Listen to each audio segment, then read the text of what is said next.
Merci bien, Monsieur le Président. Monsieur Marcel Guilavogui, vous confirmez là que vous êtes militaire de formation? Oui. Bien. Est-ce que, de par le passé, vous avez une fois constaté un militaire procéder au maintien d'ordre? Non. Le maintien d'ordre ne relève pas de l'armée, c'est ça, non? Oui, l'armée, oui. Bien. Donc le maintien d'ordre relève exclusivement de la police et de la gendarmerie. C'est ça, oui ou non? Affirmatif. Bien. Vous êtes conducteur de char et vous avez été affecté à la garde présidentielle. Est-ce que votre rôle, qui est de protéger le président dans tous ces mouvements, un jour, vous vous êtes permis, vous, en tant que garde présidentielle, de vous déplacer avec un cortège sans le président, de par le passé? Non. Non. Ça veut dire que vous vous déplacez avec le président, vous revenez avec lui. Affirmatif. Sauf si vous n'avez pas été commis. Et là, vous restez sur place, c'est ça, non? Si on doit se déplacer avec la garde présidentielle, c'est sur l'ordre du président. Du président, bien.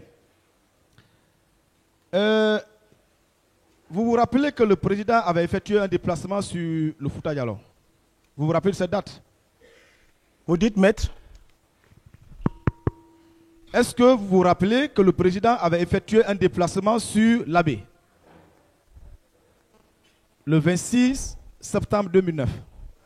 Avant mon accident, il se préparait pour l'Abbé. Est-ce que vous étiez avec lui à l'Abbé? Je n'ai pas pu partir parce que j'étais malade. Parce que vous étiez malade? Oui. Si vous étiez en bonne santé, vous serez là quand même ce jour-là, oui ou non? Obligatoirement. Obligatoirement. Oui. Mais vous n'avez pas été parce que vous étiez malade? Oui. Bien. Et ce qui a fait également, pour ne pas que le président soit informé de votre état, vous êtes un peu éloigné du service, c'est ça, non? Affirmatif. Mais vous étiez au camp, à votre domicile? J'étais pas au domicile, mais au service. Au service. D'accord. Donc vous avez un bureau là, un bureau au camp Alfaya, c'est ça, ou bien au camp Samori? Il y a un bureau, au camp Alfaya, il y a une chambre de repos. Il y a une chambre de repos? Oui. Où vous étiez? Oui. Mais vous n'avez pas voulu informer le président pour ne pas qu'il soit vraiment inquiet de votre état de santé, c'est ça, non? Affirmatif. Bien. Parlez un peu de vos liens, parce qu'on est en train de dire là, oncle. On voudrait savoir. Ce lien donc, c'est du fait de l'histoire ou parce que votre maman est Camara ou une soeur ou une cousine de Dadis? De M. Dadis, excusez-moi. Bien. Merci. Je dis à tous les guerriers, Kono, Manon, oncle, c'est ce que nous avons trouvé à nos ancêtres. Donc, du fait de l'histoire, vous les appelez oncle? Tous les Thomas de la Guinée, je sais que c'est en Guinée seulement qu'il y a les Thomas, mais leur oncle principal, les guerriers, les Kono et les Manon. Merci bien. D'accord. Venons un peu par rapport aux armes dont on parle. Parce qu'on dit là que vous avez été doté de 2 armes. Vous confirmez cela? Oui. Bien. Est-ce que d'habitude, ou bien même le nombre de gardes présidentiels qui étaient là, on avait obligé ou soumis à un de vous de signer un document ou de décharge contre la remise de ces armes? Je n'ai jamais assisté à cela. Vous n'avez jamais assisté à cela? Oui. La remise a été de façon informelle, sans aucun écrit. C'est ça, non? Pour moi, c'est ce que je sais. Bien. Lorsque vous étiez... On peut continuer? Lorsque vous avez été interpellé, est-ce qu'on vous a présenté un rapport balistique? Parce qu'après tout, vous avez dit qu'on a récupéré les armes. Est-ce qu'on vous a présenté un rapport balistique qui dénote que dans la journée du 28 septembre, ces armes ont tiré? Est-ce qu'il y a eu un rapport balistique lié aux 2 armes que vous détenez? J'ai jamais vu ça. Cela n'a pas été fait. Est-ce que devant le juge d'instruction ou le pool de juge d'instruction, un tel rapport vous a été présenté? Non. Non. Bien. Je veux également savoir, vous faites savoir au tribunal, votre accident que vous avez subi. Et nous avons reçu quand même une lettre réponse de cette clinique qui est la clinique Pasteur. Non, la clinique Ambroise Paré, je voudrais dire, qui atteste que effectivement vous y étiez dans la nuit du 20 au 21 septembre 2009. Est-ce que vous étiez obligé, après les soins, de rester? Est-ce que vous étiez obligé de rester dans la clinique? Je n'étais pas obligé. Vous n'étiez pas obligé? Oui. Est-ce que vous étiez également obligé de connaître le nom du médecin traitant? Non. Parce que vous vous êtes adressé à une institution médicale. Non. Oui ou non? C'est à une institution médicale que vous êtes adressé, oui ou non? Moi, j'ai été déposé et j'ai reçu les soins. Peu importe de qui les soins sont venus. Oui ou non? Je n'ai pas cherché à savoir. L'idée là n'est pas venue de moi. L'essentiel que vous recouvrez votre santé. Oui. C'est ça, non? Oui. Bien. Est-ce qu'en étant malade, vous avez la possibilité, ce jour-là, de sortir de votre bureau où vous étiez pour vous rendre à n'importe quel lieu? Non. Parce que on vous a interdit, oui ou non? Oui. On vous a interdit tout mouvement. Oui. On vous a interdit de ne pas parler. Oui. Bien. Ces gens, ces témoins dont on parle, principalement M. Losenifal, M. Feu Jean-Marie Doré, est-ce que vous les avez une fois vus face à face, comme tel? Moi, c'est à la télé que j'ai vu ceci-là. Je n'ai C'est à la jamais, télé que vous je n'ai avez jamais vu. un rapport personnel avec eux. Donc, si ce n'est pas sur les médias, ils ne connaissent même pas qui est M. Marcel, ou vous ne les connaissez pas, qui sont M. Losenifal, Feu Jean-Marie Doré et autres. Oui ou non? Oui. Donc, seuls les médias vous ont permis de les connaître. Affirmatif. Bien.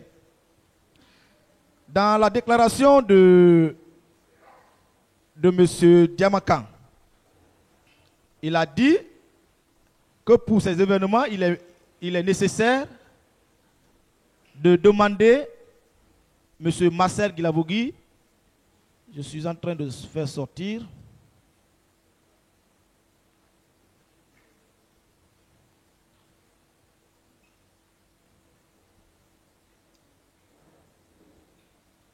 Voilà. Il dit, je ne peux pas vous dire les noms des gens qui sont partis au stade parce que j'étais loin d'eux.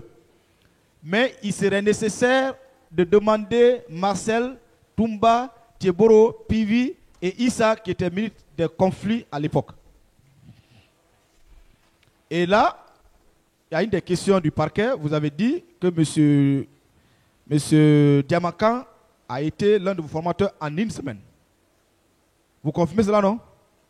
Il a été? Un de vos formateurs en une semaine. Oui, il est venu donner ses mots et il est parti dans son service à Nongoa. Est-ce qu'en une semaine, vous pouvez connaître un élève ou en tout cas un élément que vous formez en une semaine? Ça vous permet de connaître? Et surtout, vous étiez en groupe, je crois. En groupe de jeunes militaires qui étaient formés. Est-ce qu'en une semaine, vous pouvez connaître quelqu'un proprement dit? Cela dépend. Parce qu'ils sont en train de dire que M. Diamakan, puisqu'il vous a formé, on il était connaît mieux. On était élèves assis sur les bancs, il enseignait et après ça... Donc, il n'était pas obligé de vous connaître mieux. Ah. Donc, est-ce que ces déclarations qui ont été dites là, ou dites là, je voudrais dire, ne sont pas de nature à vous salir simplement parce que vous étiez de la garde présidentielle? Peut-être c'est cela qu'il a pensé. Bien. Venons un peu par rapport à vos responsabilités lorsque vous étiez de la garde présidentielle. Est-ce que M. Moussa Dadis Kamara ou M. Sekouba Konaté avait pris un acte vous nommant le chef ou l'aide de camp adjoint du président Moussa Dadis Camara. Ça n'a pas été fait. Vous étiez là de par les faits, simplement, parce que vous avez été approché en tant que garde présidentiel, oui ou non? Oui. Est-ce que vous avez une fois été nommé par un acte officiel? Pas d'acte. Pas d'acte. Donc ça veut dire que vous n'avez jamais été l'adjoint de M. Toumba Diakité? Jamais. Jamais. Bien. Ce jour, le 28 septembre 2009, vous étiez à la maison, au bureau, je veux dire, excusez-moi, vous étiez au bureau couché, malade. Est-ce que vous aviez la possibilité de prendre une voiture, de prendre une équipe, vous rendre au stade pour aller, même si c'était simplement pour aller visiter? Est-ce que vous avez cette possibilité? Non. Vous n'avez pas cette possibilité? Non. Est-ce que vous êtes rendu à la clinique Ambroise Paré? Non. Vous n'êtes pas rendu là-bas? Du tout. Bien. Lorsque vous étiez à l'enquête préliminaire, parce qu'ils sont en train de dire que vous avez cité des noms, est-ce que cette enquête était sérieuse? Ah, moi, là où j'étais... Parce que enquête sérieuse, c'est lorsque vous êtes assisté d'un conseil au moins. Est-ce que vous étiez assisté d'un avocat? Je n'ai jamais été assisté à un avocat, sauf devant là-bas. C'est là que vous avez été assisté par un avocat? Oui. Bien. Et ce qui a donné la possibilité à ceux-là qui vous interrogeaient de vous infliger toutes sortes de tortures, oui ou non? Torture extraordinaire. Extraordinaire. Et pour vous sauver la peau et la vie, vous vous êtes permis de dicter des noms juste parce que vous devez vous sauver la peau, oui ou non? Affirmatif. Affirmatif. Bien. Est-ce que à la clinique Ambroise Paré, on vous avait remis un acte? Un acte médical à la fin de vos séjours là? Bon, je ne me souviens pas parce que j'étais alité. Un rapport médical, je veux dire, un rapport médical, est-ce qu'on vous avait remis? Ah, je suis militaire, l'affaire de rapport médical là, je ne me suis pas intéressé. Mais les ordonnances, les papiers, avec, c'est quoi, bon, la radio, en tout cas, madame m'a dit qu'ils ont fait la radio comme ça, voir ma poitrine, comment ça s'est passé. J'ai su ça après. Mais à l'instant où j'étais, je n'ai pas cherché à connaître ça. Bien. Est-ce que vous, particulièrement, M. Marcel, vous aviez des hommes à vos commandes, sur votre responsabilité, des militaires, qui étaient détachés et que vous aviez la charge de les diriger? Est-ce que vous avez ces hommes? Moi, je suis garde-corps. Comment je peux avoir... Je suis garde-corps. Donc, d'ailleurs, vous faites partie de ces hommes qui doivent garder le président. C'est ça, non? Le garde-corps, on dirige cette garde. Bien. Est-ce que vous avez instruit à des gens, des jeunes militaires ou même des militaires comme vous, dans le but de se rendre le 28 septembre 2009 au stade? Non. Est-ce que cela vous ressemble d'ailleurs? Cela ne ressemble pas à Marcel. Bien. Parlons un peu de ce qu'on a appelé la baptême de feu là. Parce que c'est chez nous souvent on parle de baptême de feu. Lorsque vous prêtez serment nouvellement, allez, vous allez, votre première audience. Est-ce que vous avez une fois été en guerre? Je n'ai jamais participé à une guerre. Jamais? Jamais. Bien. Est-ce que vous avez une fois participé à un maintien d'ordre également? Jamais. Parce que ça ne relève pas de votre prérogative d'ailleurs. Je vous remercie pour Monsieur le Président.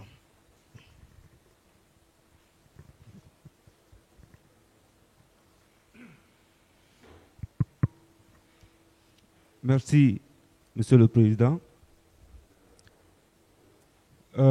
Monsieur Marcel Guilavogui, vous confirmez que le 28 septembre, vous étiez alité à la maison,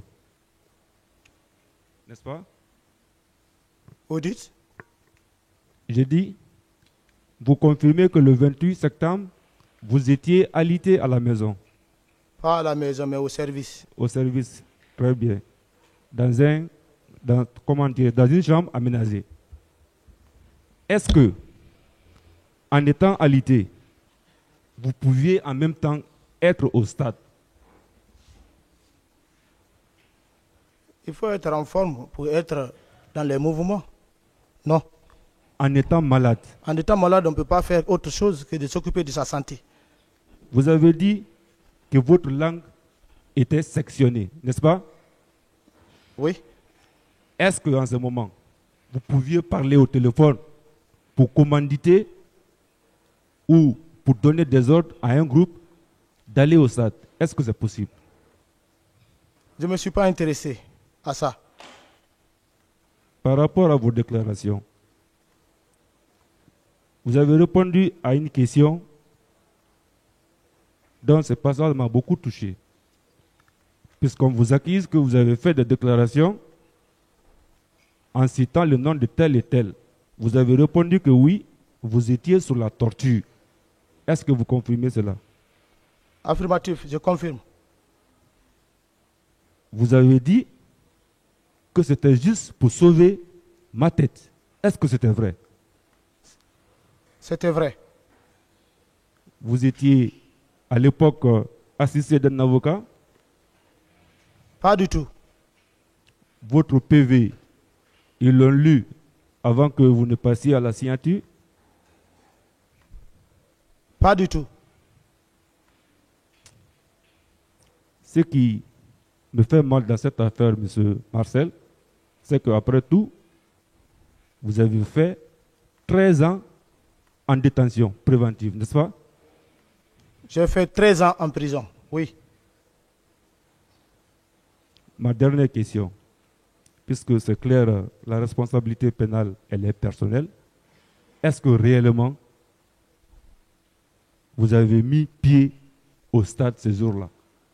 À plus forte raison, commettre tout ce dont on vous accuse. Je n'ai pas été au stade. Je vous remercie, Monsieur le Président. Merci, Monsieur le Président. Maître David Beavogui, l'un des conseils de Monsieur Marcel Guilavogui. Monsieur Marcel, vous êtes né où? À Conakry. Votre père vit? Il est décédé, paix à son âme. Toute ma compassion. En quelle année? En 2013, quand j'étais en prison. En 2013? Oui, il est décédé en 2013, j'étais en prison. Vous avez pu assister à son enterrement? J'ai demandé, ils n'ont pas fait. Ils n'ont pas accepté. Il faisait quoi? Il était gendarme de profession. Il avait quel grade? Sous-lieutenant. Sous-lieutenant. Et votre mère? Oui, ma mère vit. Elle est là, à Conakry. Elle fait quoi? Elle est ménagère. Ménagère. Vous êtes... votre père, en dehors de vous, vous avez d'autres frères ou sœurs? J'ai un frère et des sœurs. Vous êtes le premier fils ou le second? Ou le dernier? Je suis l'aîné. Tu es l'aîné. Ok. Votre père, il a suivi votre éducation avant que vous ne soyez dans l'armée?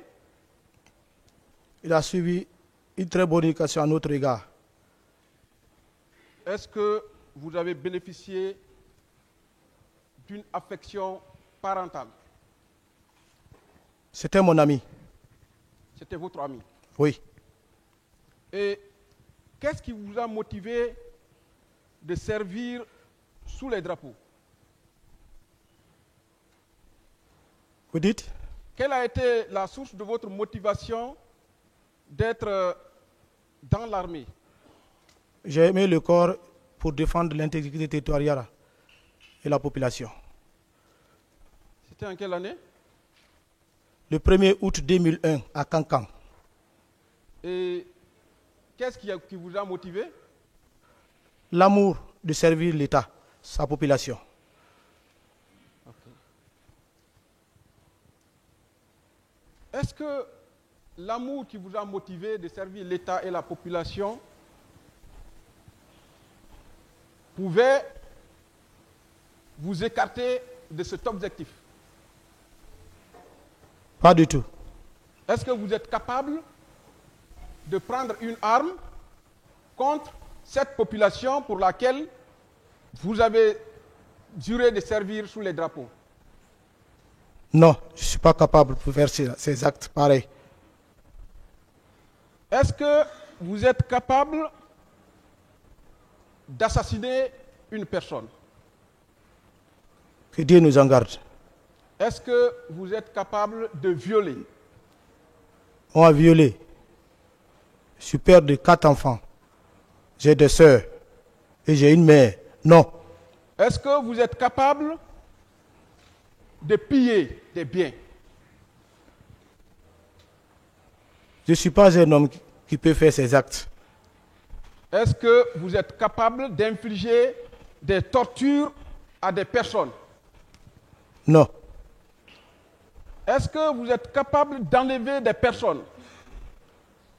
Non, je ne suis pas de la gendarmerie ni de la police pour aller arrêter quelqu'un. Est-ce que vous êtes capable de séquestrer des personnes? Non. Est-ce que vous êtes capable de vous abstenir de dénoncer une infraction que vous avez connaissance? Vous dites? Est-ce que vous êtes capable de vous abstenir de dénoncer une infraction aux autorités dont vous avez connaissance? Si, reposez la question, si quelqu'un a fait des... Si vous êtes informé d'un viol, d'un crime, est-ce que vous êtes capable de vous abstenir, de refuser de dénoncer aux autorités compétentes? S'il y a possibilité, je les dénoncerai. D'accord. Est-ce que l'armement que vous aviez, vous avez dit que vous déteniez une arme PMAK et un pistolet, n'est-ce pas? Oui. Est-ce que vous l'avez utilisé de façon illégale? C'est de façon légale quand le président se déplace. Qui vous a donné ces armes? C'est le général Sekouba Konaté, le président, en passant par son ordre du camp. Donc ça veut dire que vous aviez obtenu ces armes-là de façon légale? Pour moi, oui. Est-ce qu'on peut vous accuser de détention illégale d'armes? On ne peut pas m'accuser parce que je suis militaire. D'accord. Parle-nous un peu de la prise du pouvoir.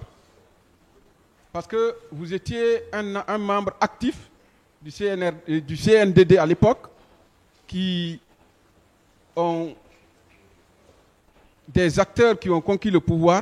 Dites-moi, est-ce qu'il y a eu effusion de sang lors de la prise du pouvoir? À mon sens, je n'ai pas vu et je n'ai pas entendu.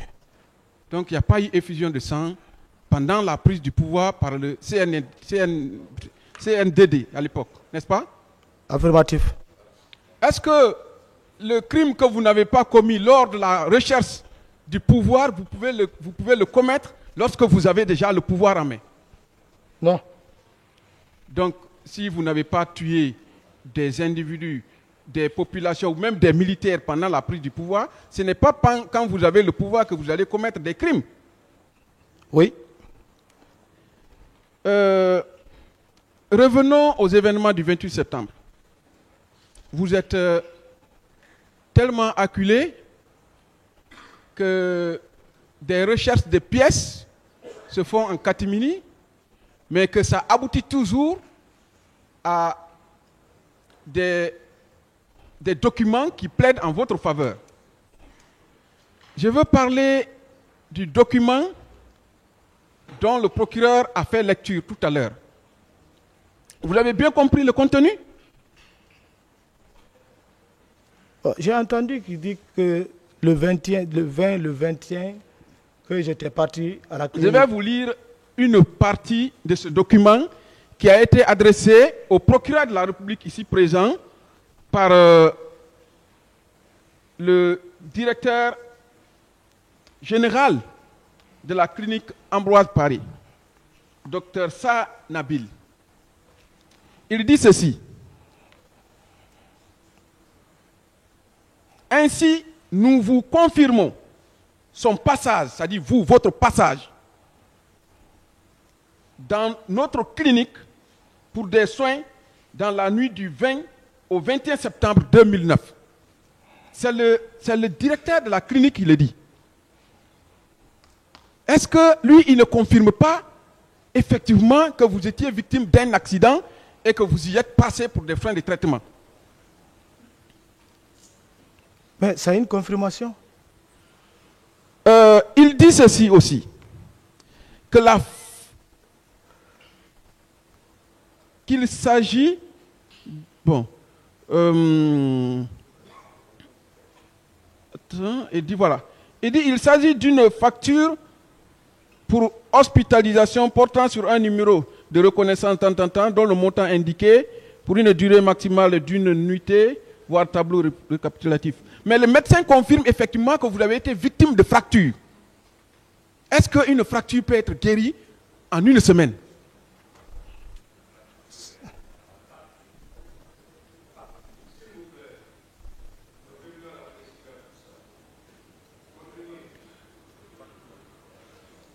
Oui. Monsieur le Président, je n'ai jamais interrompu le parquet quand il parlait.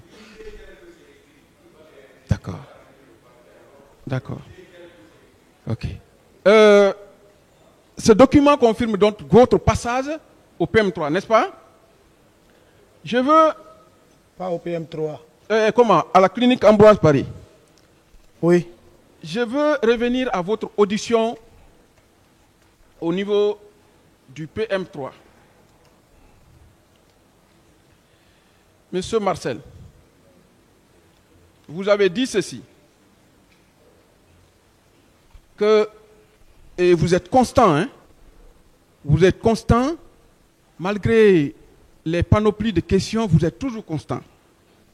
Vous attendez la preuve contraire, et c'est votre droit de refuter l'accusation, et de placer votre thèse au tribunal, de nous départager. Vous avez dit ceci.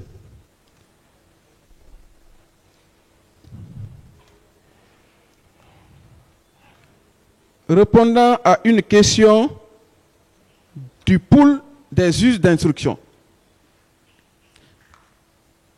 Non, ça c'est au niveau de l'escadron. Il y a une mention. L'officier de police judiciaire dit ceci, je vais vous lire. Hein. Au terme de nos investigations, mentionnons que le sieur Marcel Guilavogui, militaire de grade, lieutenant, classe 2001, a été l'un des proches de l'ex-chef de camp, l'ex-aide de camp du président Moussa Dadis Camara. Il reconnaît sans ambiguïté avoir servi sous l'autorité du lieutenant Abubakar Siriki Diakité Ditumba. Il ne reconnaît pas s'être rendu le 28 septembre au stade du même nom pour le maintien ou la répression des manifestants. En conclusion, l'officier dit ceci. De nos investigations, il ressort que l'enquête n'a révélé aucun indice susceptible d'établir la participation du lieutenant Marcel Guilavogui à la répression des manifestations du 28 septembre 2009 au stade du même nom. Ce faisant, nous avons établi ce présent procès verbal en son encontre et à l'attention du pool des juges d'instruction. Est-ce que ce document-là, la loi vous dit que ça fait foi jusqu'à inscription de faux? Est-ce que ça, ce n'est pas quelque chose, un document qui va vous blanchir? Ça, c'est l'officier enquêteur qui l'a dit. Ah, c'est un document qui le parle. C'est eux qui ont fait leur investigation. Les résultats, ils ont donné. Je ne sais pas pourquoi je me retrouve en prison plus de 13 ans sans jugement. Ok. Vous avez dit ici, on vous a toujours demandé pourquoi vous n'avez pas produit de documents. Vous avez toujours soutenu qu'effectivement, vous aviez remis les documents à l'époque à M. Morlaï, Maître Morlaï Silla, n'est-ce pas? Affirmatif. Cela ressort également dans votre PV. Le PV d'audition au niveau du PM3. Je vous lis. Joignons à la présente les documents médicaux fournis par le lieutenant Marcel Guilavogui pour justifier son absence dans les rangs les 23 et 28 septembre 2009. Ce sont les gendarmes qui le disent. Et ils concluent par dire qu'il n'y a pas d'indice. Sur quelle base vous avez été donc poursuivi, selon vous? Je ne sais pas. Revenons au témoignage. On vous a tellement accablé qu'il y a des témoins qui ont déposé à votre charge et que vous êtes dans une position de dénégation totale. Je commence par M. Sidia Touré. Il dit ceci, que c'est Marcel qui a continué à m'administrer des coups. À la question de savoir, à part Thiebro, Toumba et Marcel, avez-vous reconnu d'autres agents au stade? C'est le pool des juges d'instruction qui lui a posé cette question. Il dit ceci, n'étant pas familier à leur milieu, je n'ai reconnu que ceci. Même Marcel, c'est à la clinique Ambroise Paré qu'on m'a dit son nom. S'il a dit qu'on m'a dit son nom. Est-ce qu'on peut tenir, on peut prendre ça pour argent comptant? Selon vous, on m'a dit. La cour, le tribunal est là pour ça. Il va apprécier. Le oui-dire ne peut pas tenir. Revenons à M. Toumba Diakité. Il a dit également que lorsque il était 12 heures, que quand il est allé voir Dadis, que vous avez commencé à dire « Mon commandant », il ne vous a pas répondu. Et c'est en ce moment que vous avez pris les éléments de la garde présidentielle, vous êtes allé voir le colonel Djamarou, hein? Oui, Sambarou Djamakan, qui vous a doté d'un camion, des armes, plus la troupe Numba. Il va plus loin, il dit que c'est en ce moment que vous êtes parti et il a entre-temps donné des instructions à un certain Condé, Mohamed Condé, de ne pas laisser le président sortir, sinon ce dernier aurait affaire à lui. Et quelque temps après, il a constaté que le président n'était pas dans son bureau. Il est alors sorti avec le féticheur de Dadis, le nommé Formo. Il confirmait que vous n'êtes pas partis ensemble. Il est parti avec 2 féticheurs, selon lui, du président Dadis. Est-ce qu'à partir de là, vous qui êtes l'un des éléments de la garde présidentielle, votre supérieur hiérarchique dit que vous n'avez pas bougé avec lui pour aller au stade. Est-ce qu'à partir de là, il peut encore affirmer qu'il vous a vu au stade? Il y a tellement, bon, je ne sais pas quelles sont les allégations de Toumba contre moi.